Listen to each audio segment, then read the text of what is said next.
Anderson from Anderson Engineering Associates, Incorporated as the conflict engineer to represent the borough in cases where conflict exists with the borough's appointed engineer, Gilmore Associates. Second. Any questions or concerns? All those in favor say aye. Aye. Those against say nay. Motion carries. Next, we have, in the same regard, we have a public hearing for a conditional use application.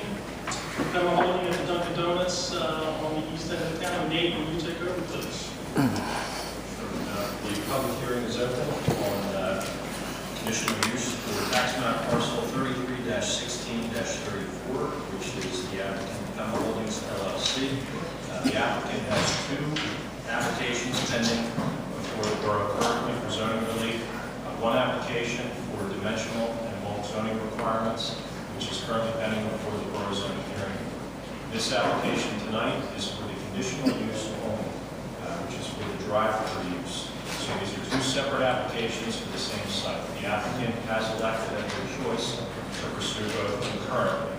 So if at the end result tonight, if the conditional use is granted, the applicant still has the burden of getting their zoning relief from the zoning hearing board. And if that does not occur, the conditional use will be deemed void or invalid or abandoned, as the case may be. The law on conditional use for council's edification is that it's really it's a by right use so long as the applicant can provide testimony that they meet the 6 requirements under the borough zoning ordinance. That's section 186-128. If the applicant does that, the council should grant the conditional use unless there is testimony from an objector or contestant who is not, other than speculation, would actually provide actual testimony or actual evidence that they do not meet the standards. A few housekeeping items.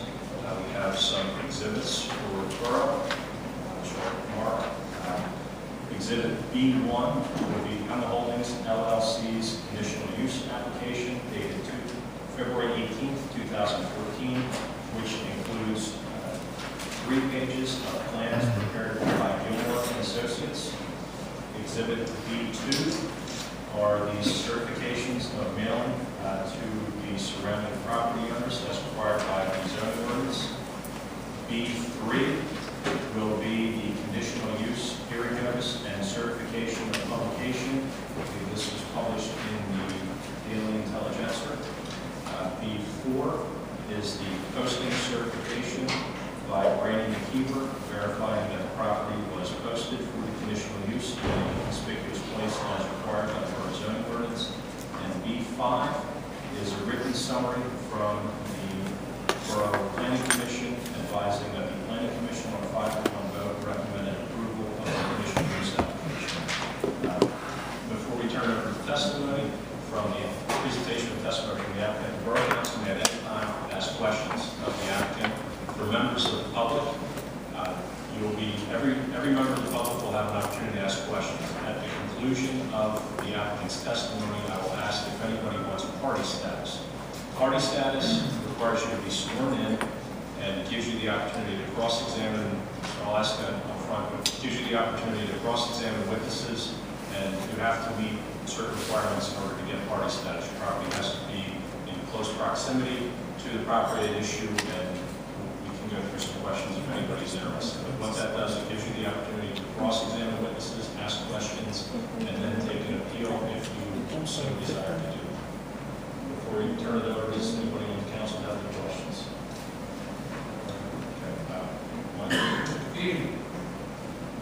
Thanks for permitting me to be here.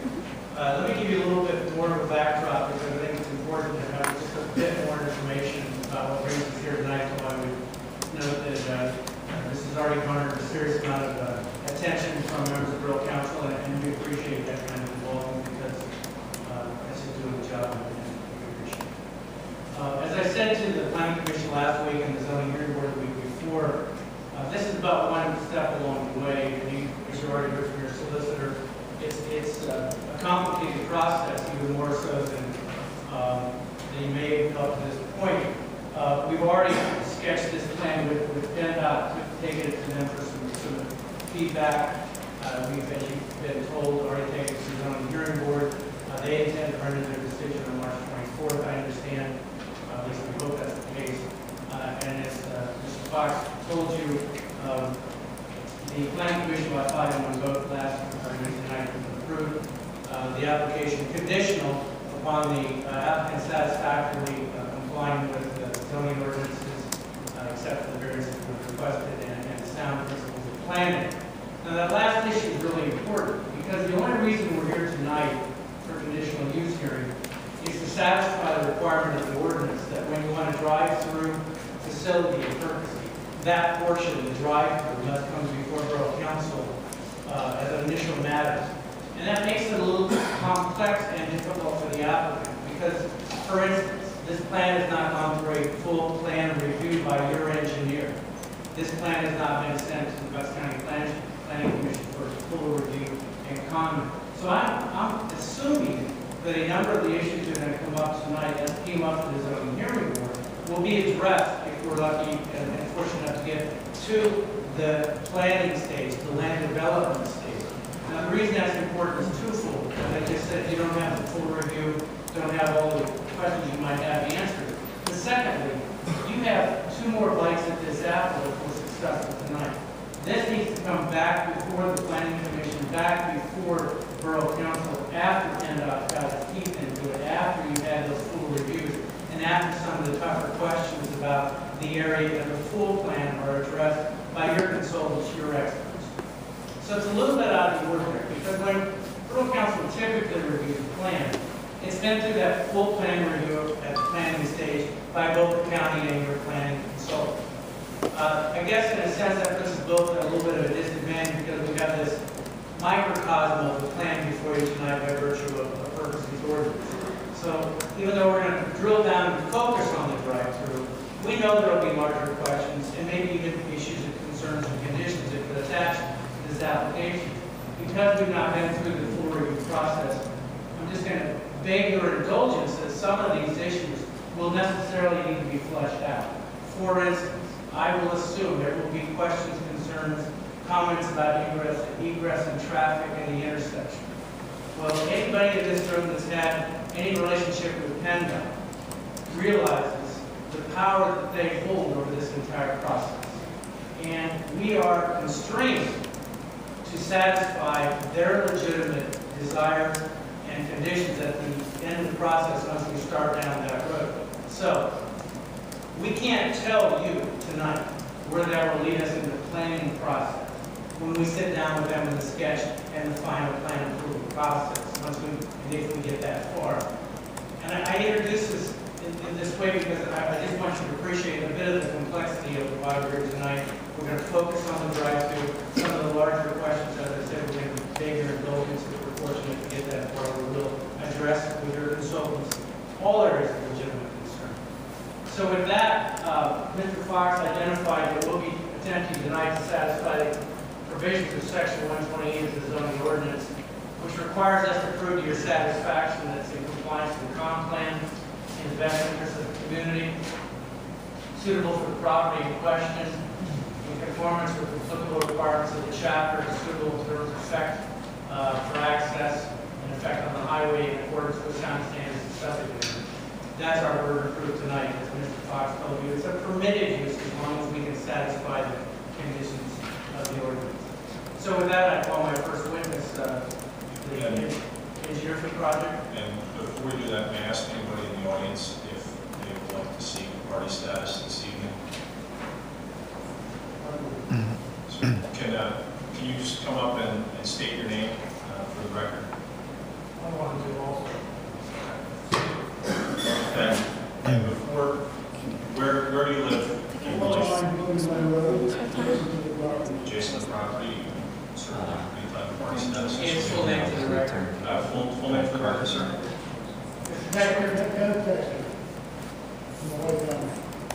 And what is your address, sir? 409 Blooming Glen Road, Perkasie.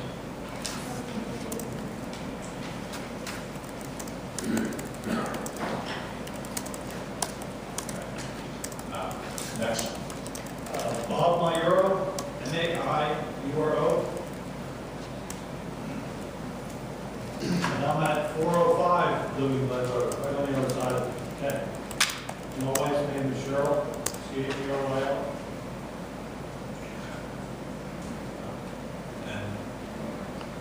And actually, if you could stay standing for 1 second, I can ask, sir, what's your name?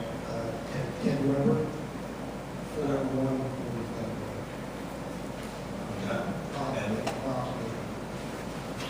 Will you simply be asking questions this evening, or will you be providing testimony as well, meaning offering your opinions or your feelings on the project? Both? Is that true for all three of you? Would you mind if we have them sworn in right now? No, that's fine. In fact, I'll get everybody sworn in, if that's why it was done once. Perfectly Eric, fine. Rob, and I, can you provide the original right now? Please stand up and testify about the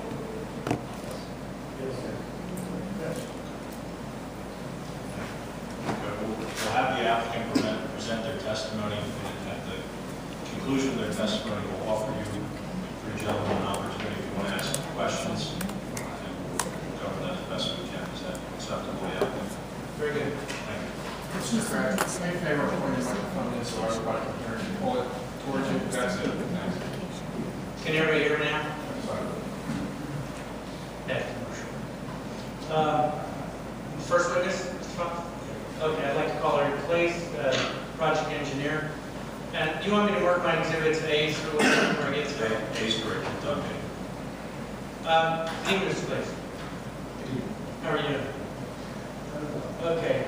We've kind of been through this drill a couple of times, but most of the people in this room haven't heard our testimony front to back. So let's start from the basics. What's your profession? I'm a professional engineer with license in Pennsylvania.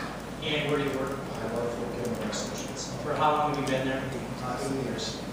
Are you a certified civil engineer in the state of Pennsylvania? Yes, I am. Since how long? Since year 2000. And in that capacity, primarily, what's your job function? I'm a project manager in land development, all sizes, shapes, forms, from 2 lot subdivisions to over 2 shopping centers. And are you the project manager of this project? Yes, I am. I would prefer Mr. Place as an expert in the field of civil engineering. And before we do so, would any of the gentlemen who saw party status, would you like to ask Mr. Place any questions on his qualifications? You've heard that he's a PE, and I believe it's his stamp on the plans here this evening. Any questions? Okay. So accepted? Accepted, Mr. Place will testify. At your direction, Eric, was the property surveyed? Yes, it was. And was that information used to develop in part a plan which was in place before you and up on the easel? That is correct. What's the date on that plan? Can you identify it accurately, please? The date on the plan is January 29, 2014. Mr. Fox, that, as I said, is Exhibit A1 and it's up on the easel. I have numerous copies of that plan to hand out. Bring it on up.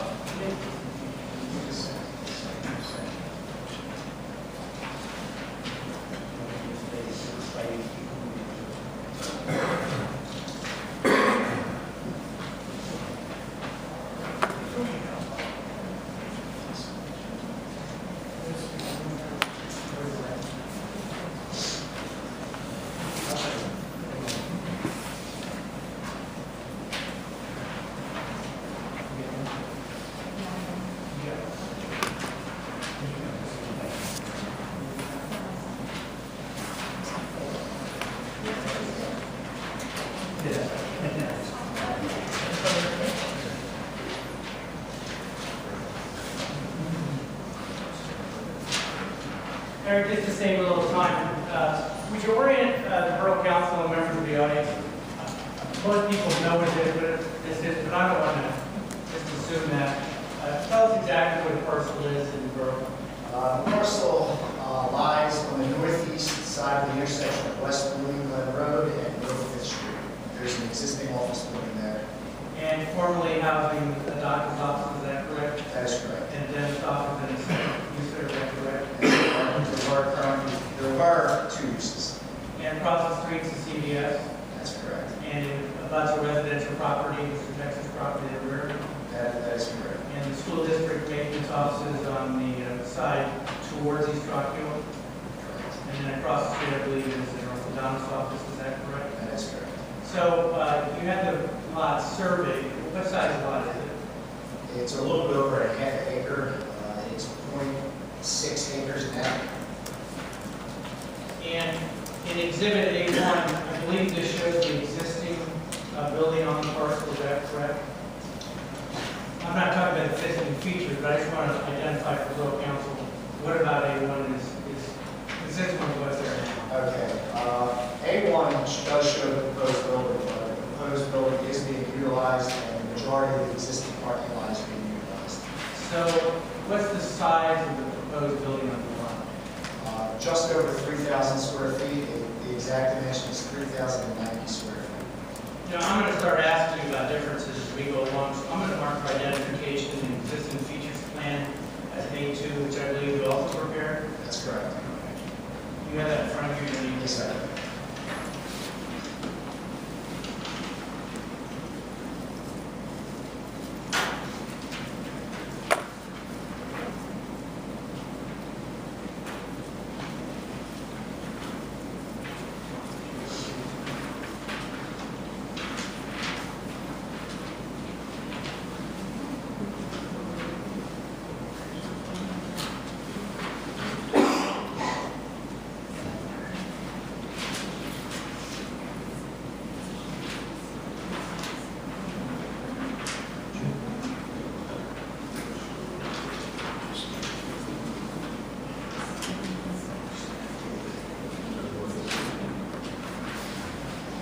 So, the current building, I'm going to compare A1 and A2 as we go along here, just to speed up a little bit. Sure. So the current building, the doctor's, what was formerly the dentist's office on that site, how large is that building? 4,161 square feet. And how large would the building be as proposed in our application? The proposed building, again, is 3,090 square feet. The existing features regarding the parking lot, are there parking spaces on that site now? There are 32 angled parking spaces. Do they comply with the borough ordinance with regard to size? They do not. The majority of them are 9 by 18. Okay. With regard to our application, a couple of our spaces are not 10 by 20, is that correct? That is correct. We're seeking a variance for 11 spaces to be 10 by 18. The requirement is 10 by 20. But in terms of number of spaces, do we comply with the ordinance? Yes, we do. We're required to have 17 spaces, and then we're proposing 24. Now, with regard to the proposal and what brings us here tonight, you may need to get up and stand and explain this, but whatever's most comfortable, what people can understand. With regard to the drive-through facility that brings us here, walk members of Borough Council through how that will work on this site. Sure. I'd rather walk up to the board. Here. Directly. Okay. As I stated, the existing building is being utilized. Two sides of the building, both street frontages are being taken in somewhat. The drive-through pickup window, where the food will actually be picked up, is on the northeast corner of the building. Dunkin Donuts requires 80 feet from that spot to the menu board. The menu board is on the southeast side of the building. From there, the conditional use requirement of the drive-through, you need 6 parking spaces at 22 feet each. That's 132 feet. The 6 vehicles are shown on the plan and back up along the west side of the building. We're required to have 2 lanes. One is the actual drive-through lane, and we're required to have a bypass lane for change of decisions, emergencies, etc. That lane is shown adjacent to the drive-through lane. Now, some may not understand what a bypass lane is. Is that an entire 3 lane that will not be occupied at all by the drive-through restaurant? That is correct. That's a completely empty lane for any reason, if there's an emergency, change of mind, etc. And is that for the entire circumference of the building? It is. Okay, continue. Okay. That's the requirements for the actual dimensional requirements of a drive-through for the building. Now, I think at the Planning Commission last week, we discovered that the signboard new menu board needs to be at least 30 feet from the property line, is that correct? That is correct. And our plan, I think, shows it at 25 feet. Yeah, the current plan does show it at 25. I was easily able to move it back to the 30-foot requirement. Okay. We will show that when we come through the land development. So we have enough room to move that board to That an is extra correct. 5 feet. Yes. I forgot to tell all our witnesses that the nice lady seated between us will start throwing things if we're both talking at the same time, so I would blame her. So please wait for me to stop asking my question before you start turning concern. I'll do the same. Okay. You've gone through the dimensional requirements of the ordinance with regard to drive-through, and that's in section 186, accessory use H3. Is it your belief that the plan complies with the drive-through provision of the ordinance in its entirety with the exception of the buffer? That is correct. And is it also correct that we've requested a variance from the buffer requirement from the zoning hearing board? Yes, we have. And is it also correct that there is approximately 5 feet of space between the edge of parking on the residential side and Mr. Texter's property line? That is correct. And is it correct that we offered to the zoning hearing board to condition their approval upon placing whatever buffer is reasonably capable of being placed in that 5-foot section? That is correct. We have offered that. And that, the same feature that exists today, is that correct? Actually, today it's less than 5. The requirement's 5. I am moving it back to the required dimension.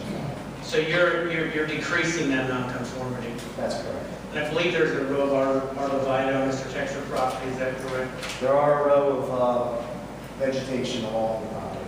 Okay. With regard to the requirements of the ordinance and parking and the ingress and egress and the drive-through restaurant, do you have any option to move any of that any further to provide any more buffer? Is there any room there at all? We do not. It's an existing building and an existing part of the parking lot, and we're trying to utilize it as best as possible. There are no other options. With regard to the curb cuts, and that's by the means of ingress and egress driving into and out of the site, did you explain that? I may have missed it handing out some paper. Did you explain getting into and out of the site? I did not. Would you do that, please?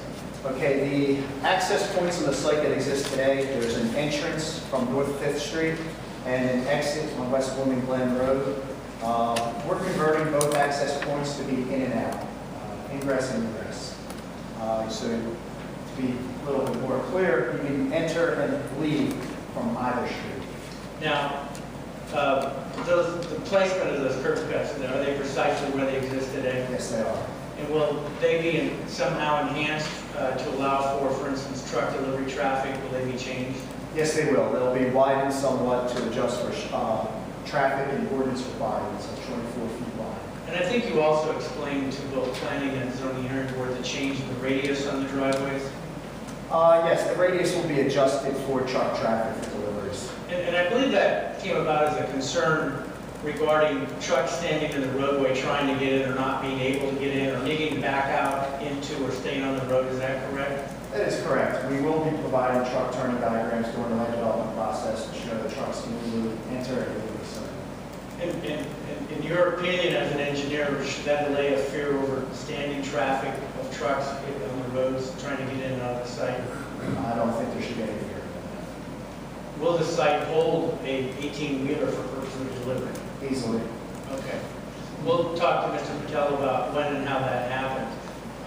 With regard to the other improvements on the site, is there any existing sidewalk or curb on the Blooming Glen side of the property right now? There is not. Okay. With regard to the 5th Street side of the site, is there any curb or sidewalk on that side of the property? There is not.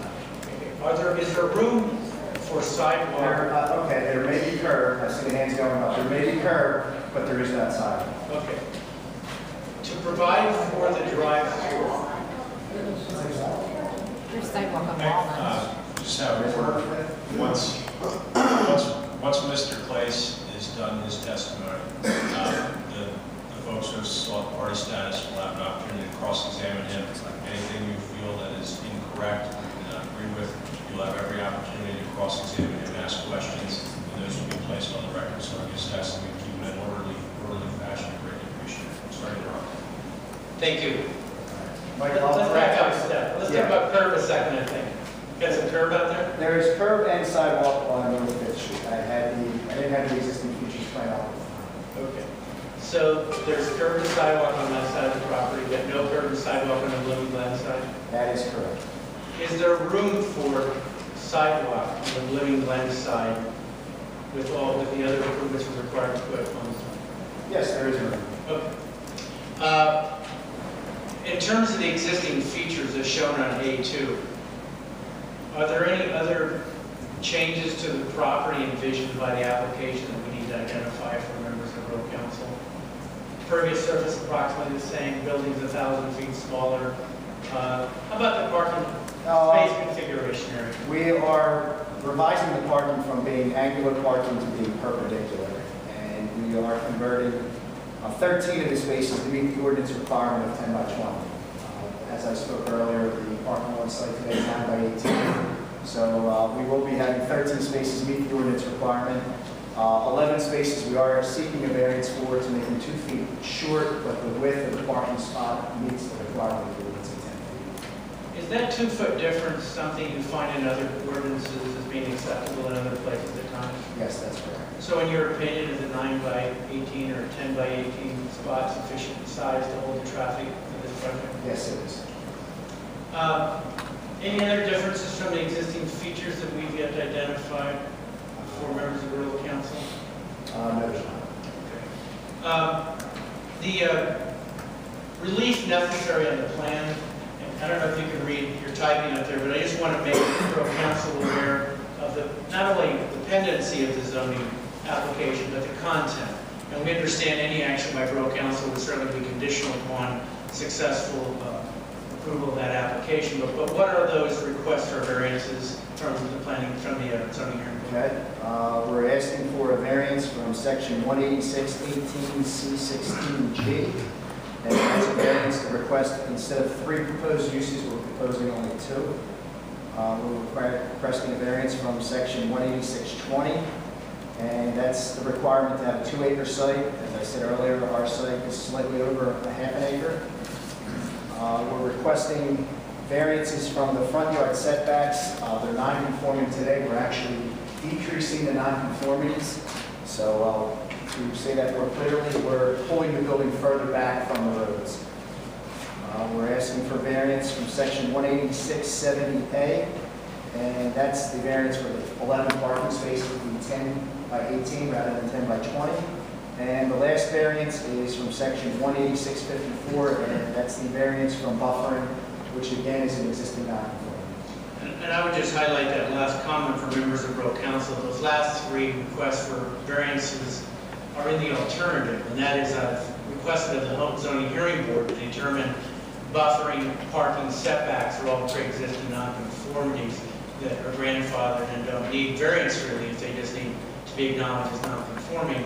And to the extent they don't agree with that view, then I've asked for variances from those provisions as well.